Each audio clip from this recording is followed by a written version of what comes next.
لما درت واحد الفيديو في القناه ديالي العائله المحافظه، يعني كنرد على غلاة التكفير اللي كيتهموا المسلمين والمغاربه خاصه طلبه المدارس العتيقه وائمه المساجد والفقهاء اللي كيدرسوا في هذه المدارس، اللي كيمشيو في الموسم ديال لاله تعلات وكيتلاقاو تما وتيصلوا الرحم وتيقراوا القران ويتبركون بالزياره. وجبت الكلام ديال العلماء سلفا وخلفا من المذاهب الاربعه بان هذه المسائل اللي كيديروا الناس راه ليست بشرك ولا علاقه لها بالاعتقاد، لان الزوار مسلمون موحدون. ناض قال لك هذا الاخ هذا بغى يرد عليا في القناه ديالو، وبدل ما يجيب كلام العلماء والادله ديالهم اللي جبتها انا لانني انا غير ناقل، وقلت لكم انا هذا الكلام اللي غادي نجيب في هذا الدرس هذا وفي هذا الفيديو هذا راه ما غنجيبو لا من جيبي لا من راسي. اذا اللي بغى يرد رد على هاد العلماء. لكن شنو دار هذا الاخ الذي لحيته كبيره وثوبه قصير كيسحبوا في المظاهر بقات؟ اشنو كاين في هذا القلب؟ واش كاين الامانه؟ واش كاين الصدق؟ واش كاين الورع؟ واش كاين التقوى؟ ولا خصك تمشي تخدم على لاله نفيسه سير نقيها راه فيها الهوى وفيها حب التصدر باش تجيب الكلام ديال العلماء وترد عليهم وتجيب الادله ديالهم وترد عليهم. خديتي واحد الكلام ديالي اللي هو مجرد شرح ديال كلام الامام المالكي ابن الحاج العبدالي. لما جبت الكلام ديالو بديت انا تنشرح بانه راه تيقول بانك الا مشيتي للقبور غتسلم عليهم وتدعي لهم ثم تدعي الله عند هذه القبور في قضاء حوائجك وحوائج المسلمين.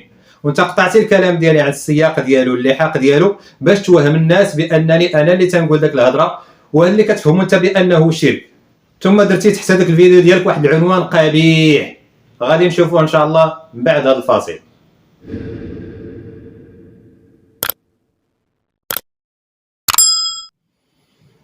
الحمد لله وكفى والصلاة والسلام على عباده الذين اصطفى. أما بعد، هذا الأخ الذي تصدر قال لك باش غادي يرد علينا هو في الحقيقة راه كيرد على العلماء اللي اتهموهم بالشرك واتهموهم بالزلة. يعني كاع العلماء قبل ابن تيمية يعني كانوا مشركين وكانوا زالين، ولكن ورعا منه راه وقعوا في الشرك، ولكن راه ما تيديروا الشرك.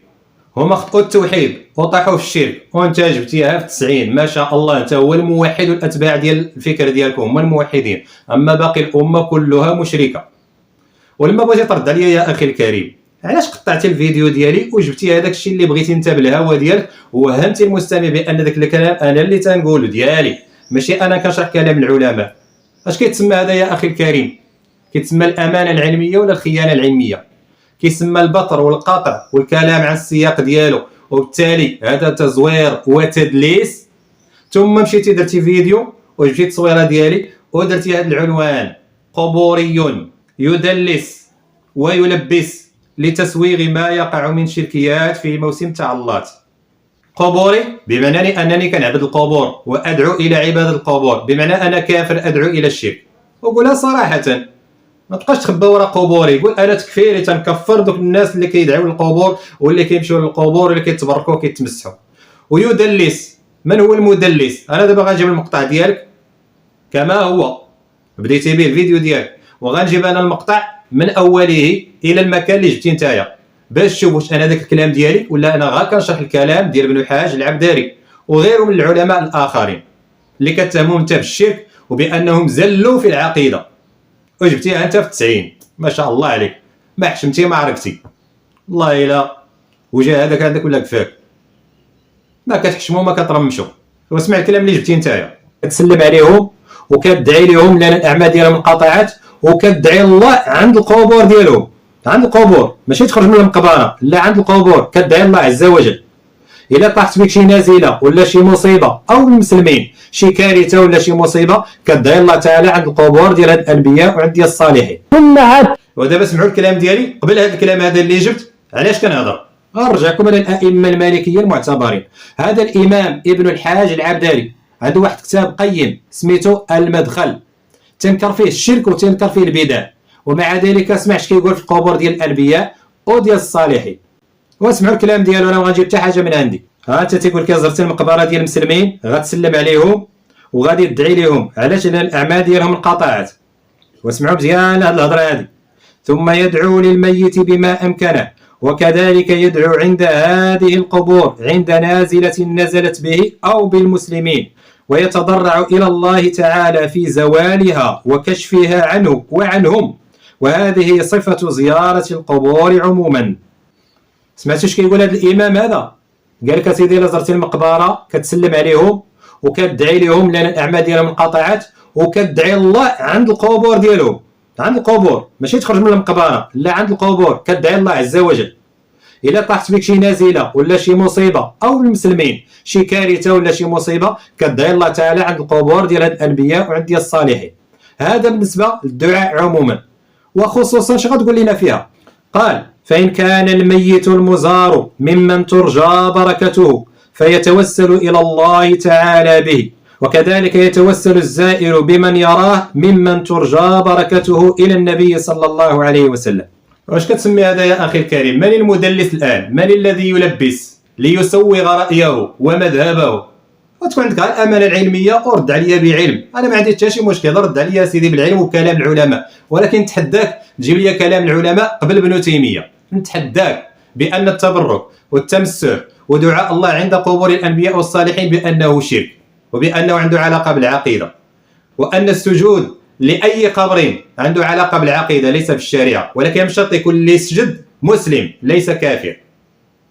هذا هو العلم. وكون سمع وكلني. اما تدفع داك السنطيحه وتقول للناس بانك راه نتوما اصحاب العقيده الصحيحه وانتم اللي كتخافوا الشرك، زعما انتم اللي قارين التوحيد وقارين القران وانتم بوحدكم اللي كتخافوا الشرك، حنا ما قارين لا توحيد لا شرك لا حتى حاجه. واش هذاك الشيء اللي كتعرض علينا انت من الكتاب ديال التوحيد ديال محمد بن عبد الوهاب في ذاك الفيديوهات ديالك، وهذا راه قريته قبل منك، هذا راك تنقري ظهر القران. ولكن رجعت الكلام ديال السلف وكلام التراث والمذاهب الاربعه وفهمت ما هو التوحيد وما هو الشرك وما هي حقيقه العباده. ماشي نحيد الكتب ديال محمد بن عبد الوهاب والاشرطه ديال الشيوخ ديالكم اللي كيشرحوا غتبقى مبلوكي، غتخربق ما تعرف ما تقول، حيت حدكم تما. هذاك هو السلف الصالح ديالكم تما، حدكم تما. الا كاع زدتي شي شويه لقى منتمي للهجري ابن تيميه وابن القيم وابن عبد الهادي، من غير هذوك راه ما عندكم لا سلف ولا حتى حاجه. وانا نقلت لكم كلام ديال الامام مالك والامام احمد في ذاك الفيديو. ايوا غير اللي بغى يتبع الهوى، وانت كتقول ذاك الكلام ولكن ما كتطبقوش. صاحب الهوى لا يكفيه 1000 دليل، أما التقي النقي يكفيه دليل. ومن هو صاحب الهوى؟ راه لا نعلمك الشرك ونقريه لك.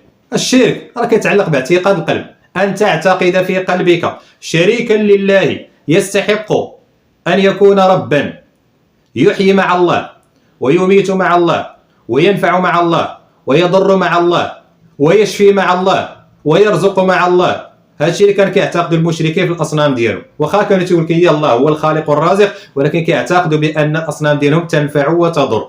وجبنا لكم الادله، منها قول قوم هود لهود: ان نقول، يعني كيخاطبوا هود، ان نقول الا اعتراك شكون بعض الهتنا بسوء، يعني راه الالهه ديالنا التي اصابتك بسوء. هذا توحيد في الربوبيه هذا. ولا قلتي توحيد في الربوبيه راك جاهل تقرا ولي.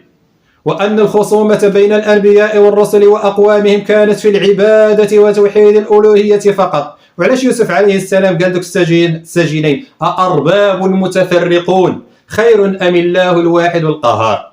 أرباب، راه كل إله رب وكل رب إله، والألوهية والربوبية في القرآن الكريم متلازمان. ما يمكنش يكون إله أنت كتوحد في الربوبية وتركي غير بالعبودية. علاش كتعبدوا زعما؟ علاش؟ حيت عينيه زوينين ولا وجهه زوين، وراه كتعبدوا، او هذوك المشركين كانوا تيعبدوه حيت كيعتقدوا في انه ينفعهم ويضرهم وانها تشفع لهم يوم القيامه بغير اذن الله. كاين شي واحد اللي كيعتقد من المسلمين هذا الشيء، فلا تعلات وغيرها. والله عز وجل تيقول عن النبي صلى الله عليه وسلم: ويخوفونك بالذين من دونه، يعني كيخوفوك يا محمد باصنامهم والهتهم. لما عندك راه غضرك. بس اقرا التفسير ديالها في تفسير الطبري وتعلموا قراو التفاسير ديال العلماء.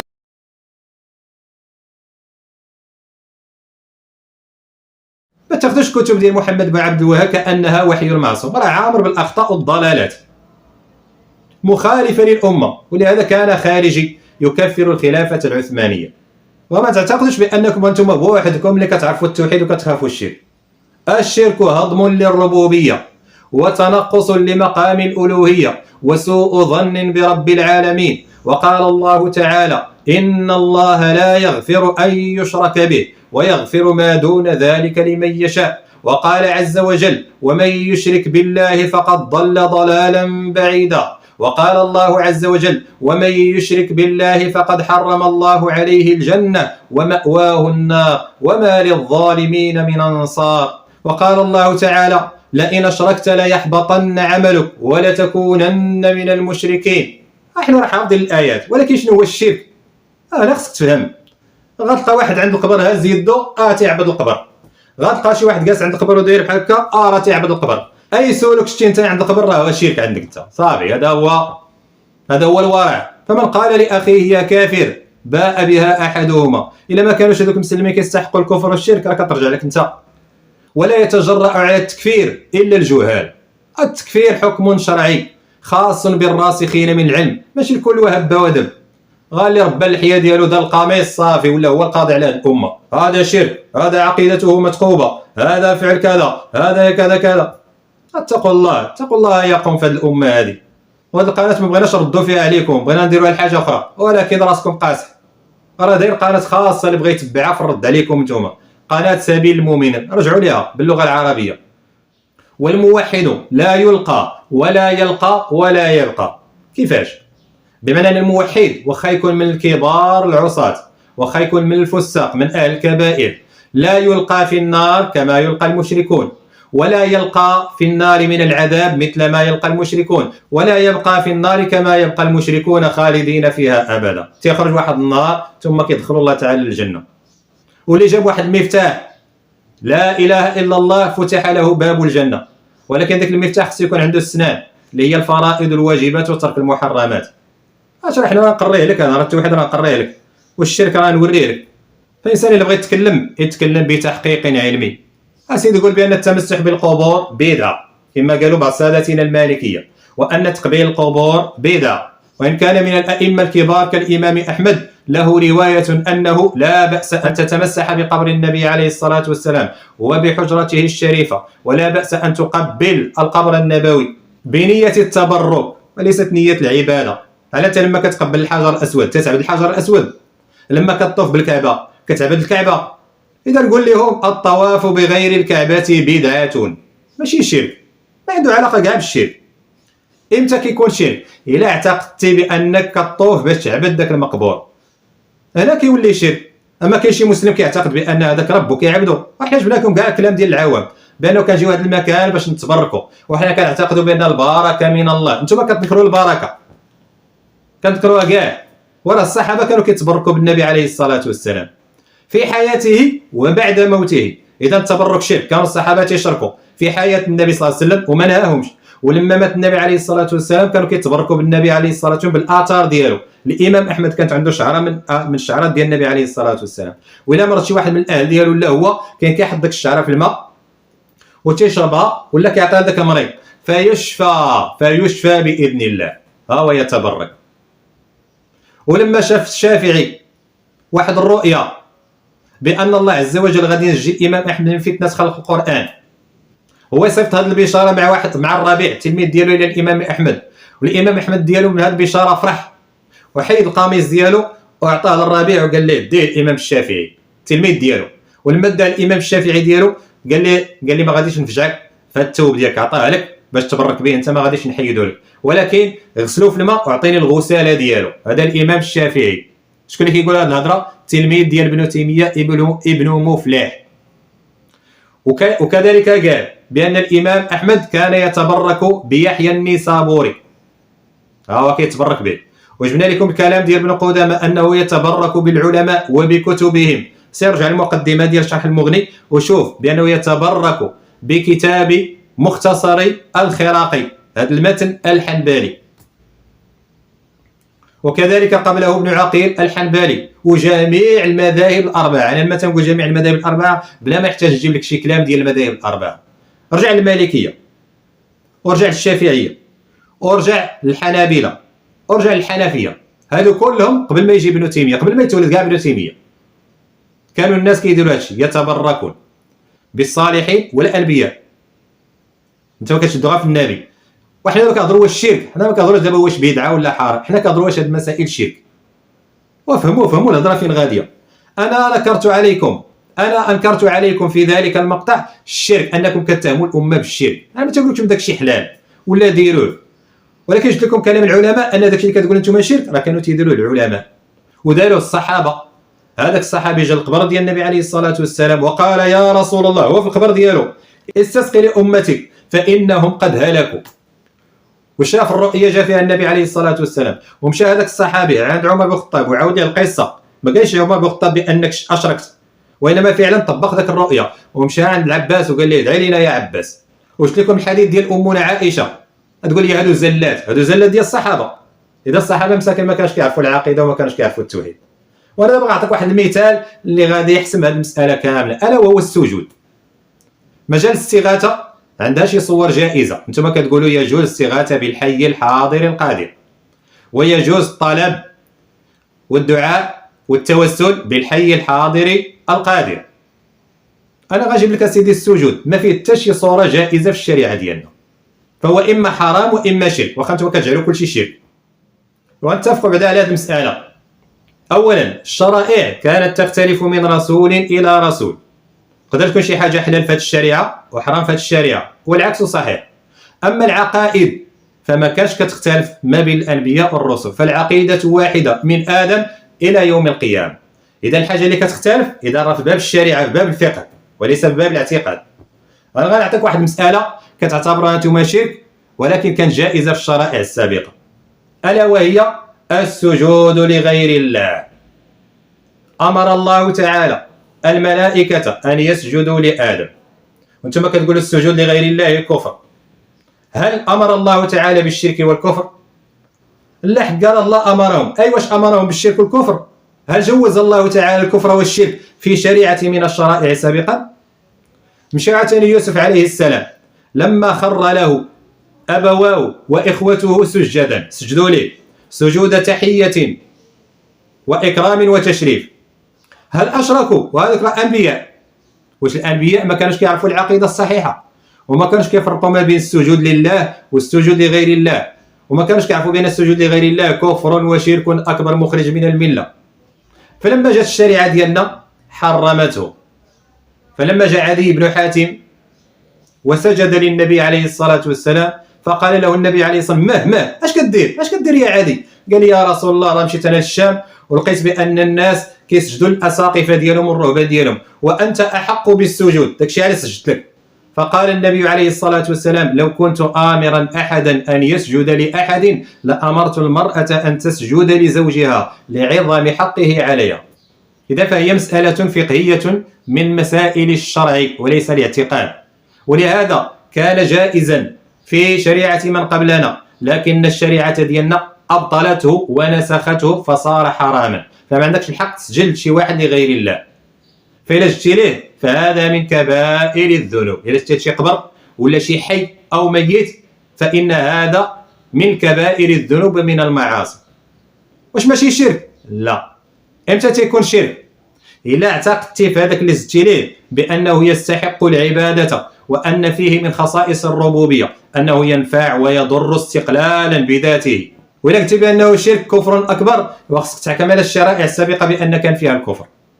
واقرا وفهم هادشي اللي ما قراوش لك الشيوخ ديالك وما فهموش الشيوخ ديالك اللي عندهم كل شيء شرك اكبر. اي حاجه عندها علاقه بالقبر فهي شرك اكبر. قراءه القران عند القبر شرك اكبر، رغم ان مذهب الحنابلة انه يستحب قراءه القران عند القبر، وهو مذهب عبد الله بن عمر وكذلك المهاجرين، وارجعوا الكتب المعتمده ديالهم. والتبرك عند القبر وباصحاب القبور فانها مستحبه عندهم وعند جميع المذاهب، وانا نقلت لكم الكلام في الحلقه الماضيه. كذلك التوسل بهم الى الله عز وجل، كذلك دعاء الله عند القبر. ماشي كتدعي المقبور كتقول يا ربي اغفر لي، ولكن كتمشي لذاك المقام. علاش؟ لان ذاك المقبر ديال النبي او القبر ديال ذاك الوالي فيه البركه، تسري بركته على المكان، فتيكون ذاك المكان مظنه اجابه الدعاء. ولكن انتم ما كتعرفوا الا حاجه واحده، شرك شرك شرك شرك شرك. عندك الشرك الاكبر، انتم عقيدتكم فاسده، انتم كذا انتم كذا، حتى كفرتم الامه. وهادشي خديتوه غير من الشيوخ ديالكم، راه ما عندكم لا سلف ولا حتى حاجه، وانما تاخذون افهام شيوخكم للعقيده التي اخذوها عن محمد بن عبد الوهاب. وانا اعطيكم مثال واحد ديال الكبير ديالكم اللي هو ابن باز عفى الله عنه. عنده واحد كتاب جمعوا التلميذ ديالو فيه الفتاوى ديال ابن باز. تيتهم الأمة بأنها مشركة وخصنا نجاهدوا فيها. يجب أن نجاهد الدول العربية حتى تقيم التوحيد، يعني التوحيد على فهم الوهابي. فشوفوا معي هذا الكتاب بعنوان الفوائد العلمية من الدروس البازية، راه غتلقاوه في جوجل. ها هي الصفحة 110. اش يقول فيها؟ لما كيتحدث على جهاد المشركين وانهم خصنا نحاربوهم حتى يعطوا الجزية عن يد وهم صاغرون، وما شلنا منهم لا جهاد ولا حتى حاجه، هما اللي كيعطيو الجزية عن يد وهم صاغرون. هاد الوهابيه هما اللي كيعطيوها، والشيوخ ديالهم راه ساكتين، القواعد الامريكيه في البلدان ديالهم هما ساكتين. ورجعوا لنا واقع الاسلام ديال محمد عبد الوهاب وطبقوا عليكم. كتعرفوا نتوما تكفروا غير المسلمين وبداو براسكم من الاولين. شوف داك الجدل اللي في عينك، عاد شوف داك العود اللي كاين في عين خوك. شوف كيقول على المسلمين: فلو كان هناك جهاد صالح الآن، يعني دابا كون كان شي جهاد صالح، يجب أن تقاتل البلاد العربية كلها حتى تقيم توحيد الله وحتى تحكم شريعة الله. ولكن أين الجهاد؟ الله المستعان. فالشرك موجود وطاعة الحكام من دون الله موجودة. اسمعوا كبيرهم ومفتيهم تتأسف حيت ما بقاش الجهاد، بغى يجاهد في الدول العربية المسلمة حيث مشركون وما تيحكموش الشريعة الإسلامية وتيطيعوا الحكام ديالهم، وتيقول لك يجب الجهاد فيهم. شكون اللي خصنا نجاهدوا فيه، المسلمين ولا المشركين؟ وهذا من علامات الخوارج التكفيريين، كما قال عبد الله بن عمر بن الخطاب: يقاتلون أهل الإسلام ويتركون أهل الأوثان.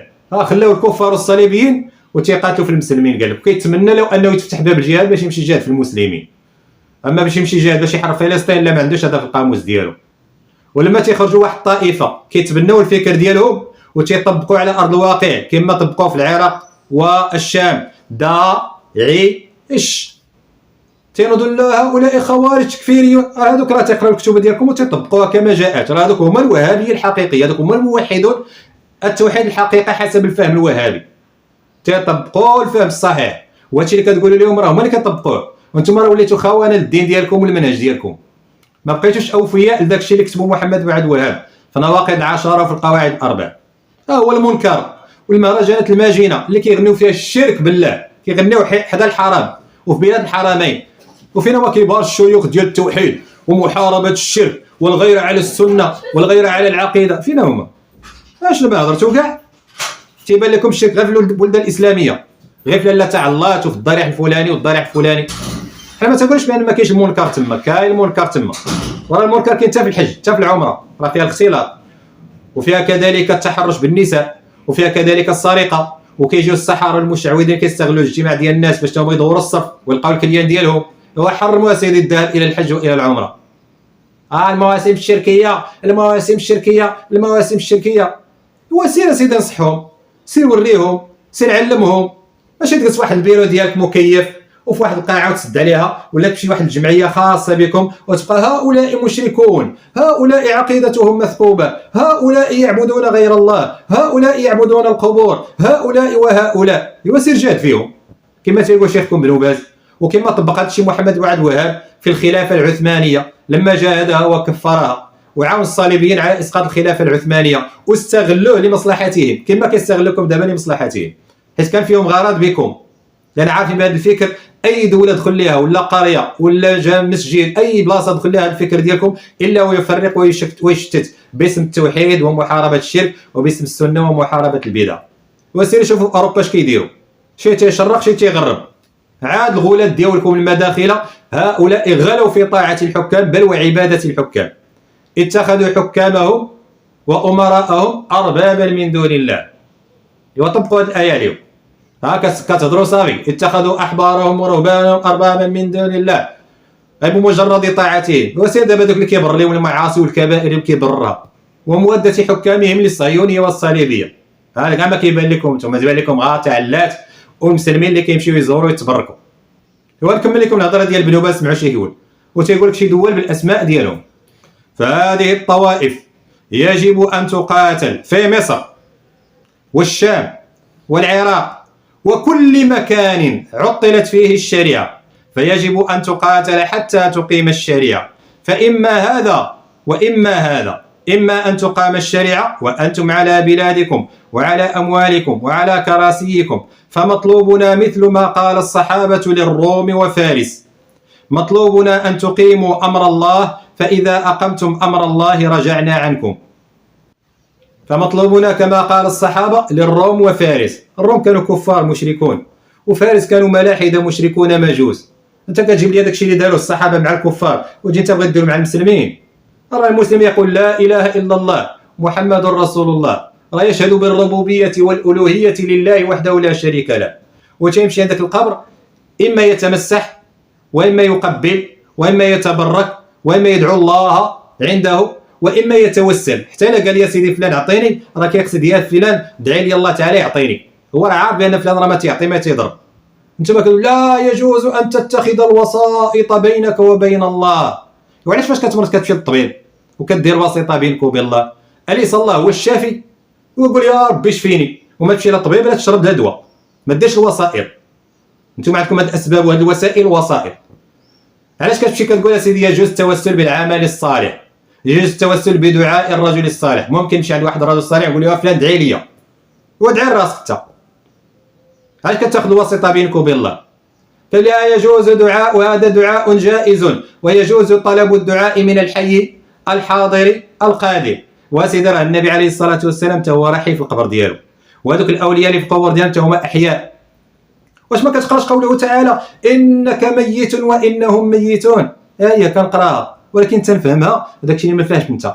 ما معنى ميتون؟ بمعنى راه غتموت، راه غتخرج لك الروح ديالك من الجسد وغتموت، ولكن فاش كندفنوك في التراب راه كترجع لك الروح وكترجع لك الحياه الثانيه اللي هي الحياه البرزخيه. وهذه الحياه كما قال ابن القيم وحتى شيوخكم الوهابيه هي اكمل حياه من حياتهم الدنيويه. علاش؟ لان الروح في الجسد في الدنيا كتكون محصوره في الجسد، ولكن لما كتنعس تتخرج داك الروح تمشي تسارى مع راسها وتلاقى مع ارواح ديال باك وامك وتقول راه نعست وتلاقيت مع فلان وفلان وفلان وجمعنا وهضرنا. راه الروح ديالك كتخرج كتمشي تسارى مع راسها. واش ما قريش قول الله تعالى الله يتوفى الانفس حين موتها والتي لم تمت في منامها فيمسك التي قضى عليها الموت ويرسل الاخرى الى اجل مسمى. راه لما كتنعس تخرج لك الروح، فإلا كتب لك الله تعالى الموت تيشد هذيك الروح، وإلا كتب لك بانك باقي تعيش تيرجع لك ذاك الروح منها خرجت من الجسد ديالك. ولهذا النوم شقيق الموت، كما الروح كيخرج عند الموت كذلك الروح كتخرج عند النوم، ولكن لما كندفنوك او لما كتفيق تترجع لك الروح. وقول لي كيفاش الحروح كتخرج وكترجع كتخرج وكترجع تيموت 20 مره؟ وهذاك الشيء ما تفهموش نتايا. على النبي عليه الصلاه والسلام دابا راه مات ولكنه حي في قبره باجماع العلماء، لما كتسلم عليه يقول الله تعالى يرد عليه روحه ثم يرد علينا السلام. لان الانسان لما كيدخل القبر تتحرر روحه من سجن الجسد، تتولي تطلع وتهبط وتسالى وتمشي وتجي وكتمشي تدور على العائله ديالها وتشوف. دابا نجيب لكم هذا الكلام من الكلام ديال ابن تيميه ومن الكلام ديال ابن القيم والكلام ديال القرطبي وغيره وابن رجب، ولكن هادشي نتوما ما قاريينوش. نتوما كتعاملوا مع الجسد، والجسد راه باليه والجسد ديالو راه فنا. انا كنتعامل حنا مع الارواح. هذا الروح اللي ما عرفتهاش انت اللي كيقول فيها الله عز وجل ان الروح من امر ربي وما اوتيتم من العلم الا قليلا. وغاسك راه ما عندك علم، انت ما كتامنش بالغيب. الله تعالى تيقول عن المتقين الذين يؤمنون بالغيب. هادشي راه غيب ما تفهموش انت. كيحسوا به العلماء والانبياء اللي جربوا داك الشيء وحسوا به، كيشوفوا الارواح ديال الانبياء. وابن القيم تيقول لك بان الارواح ديال ابو بكر وعمر والمؤمنين يجاهدون في سبيل الله. اقرا كتاب ديال الروح، قرا كتاب ديال الروح ديالو، قرا وتعلم، تعلم الشيوخ ديالكم من الاولين. جي يهضر معنا حنا وقال لنا شرك شرك شرك شرك وهذه عقيده وشرك اكبر والناس كيمشيو يشركوا بالله. فما نطولش بزاف هذا المقام، داكشي اللي عندي راني قلت لكم بعضه وما خفي عليكم وعلينا اعظم. فإذا كان التمسح بقبر النبي عليه الصلاه والسلام وتقبيله كما فعل بعض الصحابه وكما فعل الامام احمد وغيره ليس شركا، راه ما يمكنش التمسح وتقبيل القبر ديال لاله تعالى وغيرها يكون شرك. على الاقل قول بدعه، هذا خاص بالنبي عليه الصلاه والسلام. وما يمكنش يكون هذا خاص بنفس الشرك جائز، ولكن يكون هذا شرك حرام. فتكلم غير بعلم، عرف شنو كتخرج على فمك وتكلم بفقه ودقه، ولكن من غيجيكم هذا الشيء. انتم عندكم المبادئ الاربعه هي مجرد اقوال وافهام الرجال. بغيتوا ترجعوا للكتاب والسنه تفهموا بفهم ديالك انت، والعقل ديالك بعدا صغير، الحيط كبيره وعقلك صغير. كيفاش غتفهم الكتاب والسنه؟ وانت ضعيف حتى في اللغه العربيه وفي علوم الاله وباغي تفهم الكتاب والسنه. انت بغيت تترك التراث ديال القرون الطويله ديال الامه وترجع بحال دوك الاطباء، قال لك بغى يخلي هذا العلم اللي وصل ليه الطب، وقال لك هو بغى يحيد هذا الطب كامل وغادي يمشي هو يكتشف راسو ويبدا من الزيرو بحال اللي تيقول لك الفايد. لا سيدي انا ما ناخذش العلم من عند المختبرات ديال الاوروبيين، ما نرضاش. انا ندير الابحاث ديالي بوحدي، عاد نمشي نقلب في التحميره وشنو فيها والخميره البلديه شنو فيها. هو قال لك بغى يضرب التراث الطبي والصحي والفقهي وكل شيء، قال لك بغى يرجع هو يقرا القران بوحده، اما السنه وكاع ما كيعترف بها. وراه غندير حلقه ان شاء الله على الفايد بوحده، وغنجيب لكم قصه ديال بلعام بن باعوراء واوجه التشابه بين الفايد بن بلعام بن باعوراء. هضر على الحفيد ديالو ولده هما من الجينات بحال نفس الجينات، عطاتهم نفس الافكار، وهي اللي كنت باغي ندير ان شاء الله، ولكن خرجنا هذا القمقم هذا وخرجنا عن الموضوع ديالنا. فالمهم اكتفي بهذا القدر. اذا كان شي غلط فمني ومن الشيطان، وما كان من توفيق فمن الرحمن وحده لا شريك له. وسبحانك اللهم وبحمدك اشهد ان لا اله الا انت استغفرك واتوب اليك. والسلام عليكم ورحمه الله وبركاته. الا كان عندي شي خطا صحوا لي في التعليقات. الا كان الكلام ديالي معقول قولوا لي معقول، الا كان الرساله ديالي وصلت قولوا يا اخي وصلت. فما يكونش الغيره والغلو من الخوف من الشرك يخليك انك تبقى تكفر الناس وتتهمهم بالشرك وتعتبر راسك بانك هو الموحد الوحيد وكاع الناس مشركون، كما كان كيقول محمد بن عبد الوهاب في كتابه كشف الشبهات وفي القواعد الاربع: وهؤلاء المشركون اعداء الله والعامي من الموحدين، لأن العامي من اتباع ديال الوهابيه، يغلب ألفا من علماء المشركين. شكون هما علماء المشركين؟ هما الساده الحنابلة اللي كانوا في نجد، وعلماء الشافعيه وغيرهم من المذاهب الاربعه كانوا مشركين. ولكن محمد بن عبد الوهاب هو بوحده اللي عرف التوحيد. منين جاء قال لك من الله علي بي. ما كان حتى شي واحد في نجد كان كيعرف الاسلام ولا كيعرف لا اله الا الله. حتى جيت انا نزل عليا الوحي وعاد عرفت التوحيد، ودابا انا كندعي ليه. واللي ما بغاش يقبل هذا الفهم ديالي انا فهو مشرك قبوري يحارب دين الله، ماشي كيحارب الفهم ديالو هو، لا يحارب دين الله. وبالتالي يجوز ان نحمل السيف، هذا راه مسواك، نحمل السيف ونضرب ونقطع الرؤوس وننتهك اعراضهم ونسلب اموالهم حتى سفك دماء المسلمين في نجد، خلى اهل الاوثان وحرب اهل الاسلام. قال لك اسيدي كاين شرط التوحيد، كما كيتمنى الحفيد ديالو ابن باز بانه تبكك غير الجهاد باش يمشي جهاد في المغرب وفي مصر وفي الشام وفي العراق، لانهم مشركون ما تطبقوش الشريعه الاسلاميه. هذه هي الفتوحات ديالهم، الفتوحات ديالهم غير بلاد المسلمين، اما باش يمشي لاوروبا يفتحها واللي يمشي للفلسطين يحررها لا، ما عندهمش هادشي في القاموس ديالهم. ولهذا من اكثر المخذلين عن القضيه الفلسطينيه هذوك الوهابيه، الا من رحم الله منهم، لا نعمي. والسلام عليكم ورحمه الله وبركاته. اسمحوا لي على الاطاله، لان الحديث الا جينا نهضروا فيه راه ما غنساليوش. واللي بغى يعرف الحقيقه ديالهم كما قلت لكم رجع القناه ديالي سبيل المؤمنين، سبيل المؤمنين، رجع ليها راه فيها الصوره ديالي باش تعرفوها. تكون شي قناه اخرى كتشبه السميه ديالي فرجعوا غتلقاو تما الفيديوهات بالوثائق من الكلام ديالهم هما ومن الكلام ديال العلماء. وديك الساعه قارن الا كانت شي شده فينا اعذرونا، حنا كنبقاو بشر. والسلام عليكم ورحمه الله وبركاته.